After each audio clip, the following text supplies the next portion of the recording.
Welcome to कुंडली ज्ञान। जय माँ काली, जय माँ तारा, आप सबका भला हो। यह है लेसन 17 और आज का आखिरी ग्रह अंडरस्टैंडिंग प्लैनेट्स का वो है केतु। केतु कौन है, हमें ये समझना पड़ेगा अगर हम डिस्कस कर रहे हैं केतु को। केतु गुरु का चेला बन जाता है, गुरु का आदर करता है।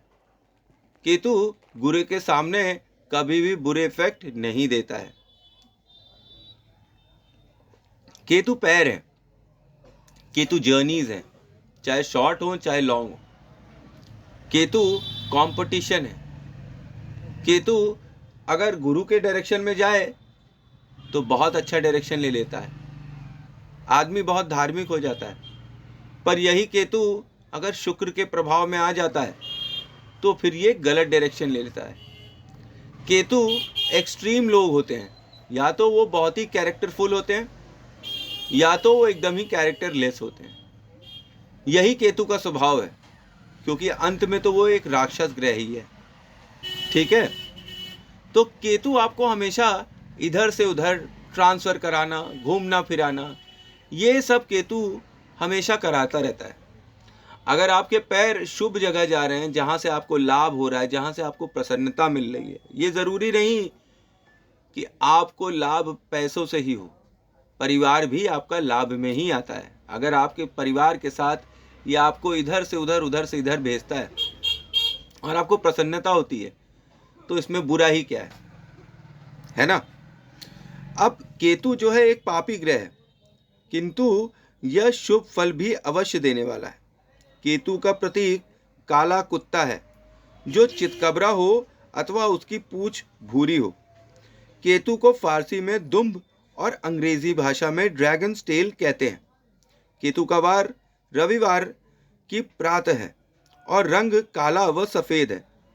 चंद्र व मंगल इसके शत्रु हैं, राहु शुक्र इसके परम मित्र हैं और शनि और गुरु इसके सम हैं। इसका काल 43 दिन और 48 वर्ष व आयु 80 वर्ष है। इसकी आयु किसी ग्रह के साथ मिलने पर 48 वर्ष होती है। यह नपुंसक ग्रह है। चलिए इसके शुभ अशुभ फल हम विचार कर लेते हैं। केतु राहु के इशारे पर विपरीत परिस्थितियों में चलता है। केतु के अशुभ होने पर सर के बाल झड़ने लगते हैं, खांसी अथवा नजला हो जाता है, जो बड़ी परेशानी देता है। आंखों व सिर के कुछ हिस्से में दर्द भी हो सकता है। वह पीड़ा तीव्र रूप से होती रहेगी। घर में ढेर सारी कन्या का जन्म होने लगेगा, क्योंकि केतु यहाँ पर आपको मातृशक्ति की तरफ अग्रसर करता है। ठीक है, याद है शुक्र केतु और अस्त का बुध इन 5th हाउस, एक कुंडली हम लोगों ने देखी थी, मुझे याद आ रहा है। ये वहाँ बताते हैं कि माता काली की पूजा करनी चाहिए, माता काली की सिद्धि मिलने के बहुत चांस होते हैं। जब केतु शुक्र और बुध, अस्त का बुध था उस कुंडली में, तो ऐसे लोग माता की भक्ति करते हैं, तंत्र मंत्र करते हैं और मंत्र सिद्ध करने में उस्ताद होते हैं। खैर, हम आगे चलते हैं। अब इसलिए बताया क्योंकि केतु खुद ही तंत्र मंत्र है। तो अगर यहाँ पर मान लीजिए कि केतु आपका किसी भी तरीके से मैलेफिक इफेक्ट दे रहा हो, तो इसका उपाय कर लीजिए। भैरव जी की उपासना कर सकते हैं और त्रयोदशी का व्रत रखें। केले के पत्ते पर रखकर चावलों से भोग लगाएं। काली गाय के घी के दीपक से नित्य आरती उतार सकते हैं और वही जो दीपक है वो मंदिर में जाकर जला भी सकते हैं। ब्राह्मण को मखाने दे सकते हैं दान में। गुरु और मखाना, आप समझ रहे हैं ना, black and white, yellow and white. माता और पिता के पैर संध्या के समय छूकर उनसे आशीर्वाद लें। तिल के लड्डू सुहागिन स्त्रियों को खिला सकते हैं। हरे रंग का रत्न अपनी तर्जनी उंगली की अंगूठी में जड़वाकर पहन सकते हैं।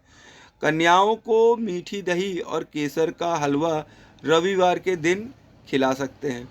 बर्फी के 4 टुकड़े बहते हुए पानी में डाल दीजिए। यदि केतु अशुभ हो तो अपनी स्थिति के बारे में किसी भी दूसरे व्यक्ति को कभी भी नहीं बताना चाहिए। क्यों?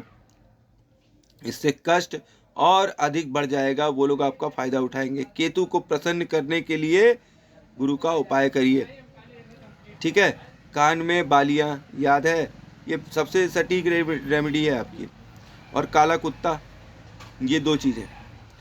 यदि स्वास्थ्य गिर रहा हो तो चंद्र को प्रसन्न करने का उपाय करिए। पूर्णिमा की रात्रि को चावलों की खीर चांदी की थाली में रखकर चांदनी में रखें। सुबह उसका कुछ अंश गाय को खिला दें और कुछ अंश 5 वर्ष की कन्याओं को और बाकी अंश पूजा अर्चना के उपरांत खुद भी ग्रहण कर सकते हैं। ये भी एक टोटका है, केतु का टोटका। केतु यदि अशुभ हो तो घर पर चारपाई का प्रयोग शुभ होगा, ठीक है।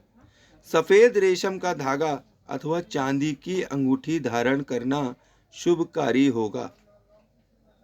केतु की अशुभता दूर करने के लिए भिखारियों को काले कंबल का दान देना उपयुक्त होगा। अब केतु के लिए मैंने बोला कि ब्लैक एंड वाइट इसका कलर है, तो जो ब्लैक एंड वाइट इसका कलर है, तो जो कंबल आप देना, तो अगर वो डुअल कलर आप दान करें तो वो ज़्यादा बेहतर होगा, ठीक है। तो ये था मेरा सूक्ष्म विश्लेषण केतु के बारे में। केतु के बारे में मैंने जितनी भी बातें बताई, केतु एक छुपी हुई इच्छा है, एक दबी हुई इच्छा। जैसे राहु हर चीज़ को उजागर कर देता है, केतु हर चीज़ को दबा देता है। ये मन में दबाई हुई इच्छा या कुछ अंदर ही अंदर या कुछ अनजाना सा, ये सब रहता है। अब केतु अगर आपके लगन में होता है तो अब लोग सोच रहे होंगे, अरे यार केतु तो बावरा है, केतु कुछ नहीं कर सकता। केतु, भाई साहब, केतु इज अ ब्रांड।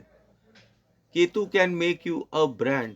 जब केतु फर्स्ट हाउस में आता है फॉर इंस्टेंस, तो ये इंसान को ज़बरदस्त सेक्सुअल अर्ज देता है, सेक्सुअल पावर देता है, सेक्सुअल अट्रैक्शन देता है ऑपोजिट सेक्स की तरफ, लव अफेयर्स देने लगता है।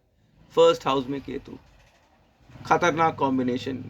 सूर्य और मंगल का घर है और यहाँ पर केतु बैठे हुए हैं। आप समझे क्या स्थिति है?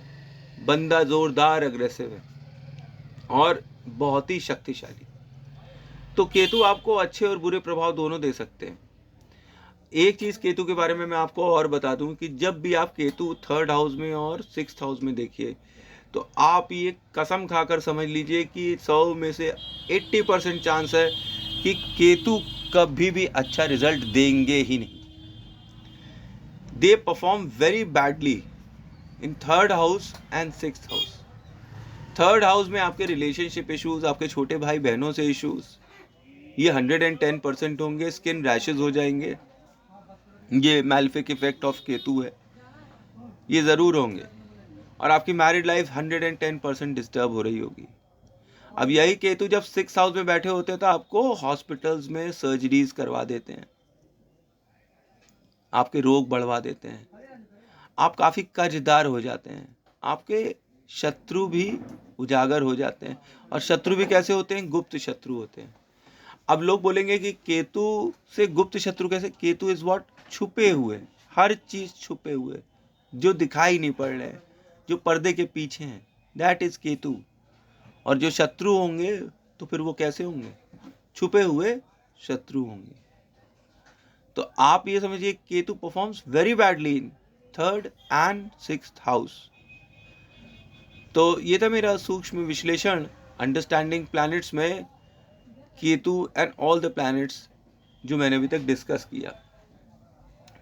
तो अब इस सीरीज के बाद मैं आपको कुछ नई चीज़ बताऊंगा जिससे आप अपनी कुंडली में या किसी भी कुंडली में ये जान सकेंगे कि कौन सा घर आपके किस भाव के लिए कारक है। ठीक है, तो मिलते हैं नेक्स्ट एपिसोड में। Thanks for watching. जय मां काली, जय मां तारा। आप सबका भला हो।